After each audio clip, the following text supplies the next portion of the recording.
मानव जब से इस धरती पर आया तब से वह प्रकृति के रहस्यों को समझने की कोशिश करता रहा। बारिश, हवा, अग्नि, सूर्य, चंद्रमा, इन सब शक्तियों के आगे उसे एक अदृश्य सामर्थ्य का अनुभव हुआ। धीरे धीरे उसने इन प्राकृतिक शक्तियों को देवता का रूप देना शुरू कर दिया। यहीं से लौकिक देव देवी की परंपरा की शुरुआत हुई। आइए इस विषय को हम छठ पूजा के उदाहरण से समझते हैं।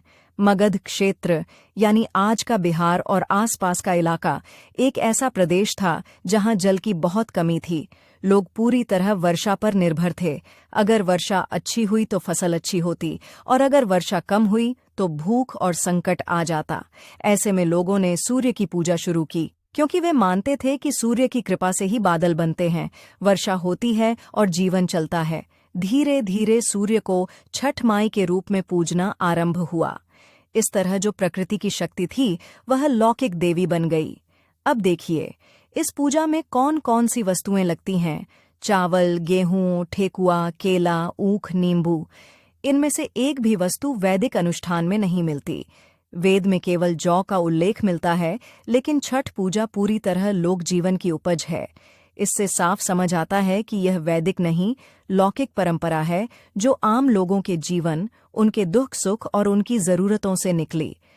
श्री श्री आनंद मूर्ति जी कहते हैं, धर्म तभी सार्थक होता है जब वह विवेक और तर्क से जुड़ा हो। अगर हम केवल परंपरा के डर से पूजा करें तो वह भक्ति नहीं, भय की अभिव्यक्ति बन जाती है। आज भी कई लोग मानते हैं कि अगर छठ पूजा न करें तो छठ माई नाराज हो जाएंगी, विपत्ति आ जाएगी। यह सोच दर्शाती है कि भक्ति का आधार आज भी भय है, ज्ञान नहीं।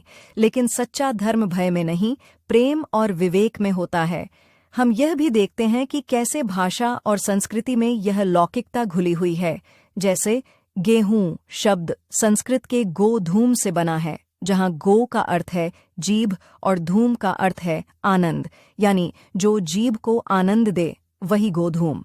इसी प्रकार ब्रीहि शब्द से चावल आया, क्योंकि उससे अनेक स्वादिष्ट पदार्थ बन सकते हैं। यानी हमारी धार्मिकता, हमारी भाषा, सब हमारे अनुभव और स्वाद से जुड़े हैं। यही मानव का मनस्तत्व है।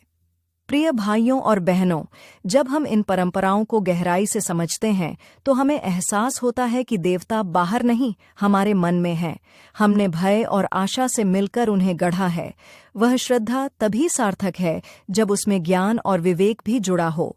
इसलिए आज आवश्यकता है कि हम अंधविश्वास से नहीं, विचार से, भय से नहीं, प्रेम और साधना से भक्ति करें, क्योंकि भय से उपजी पूजा अंधकार है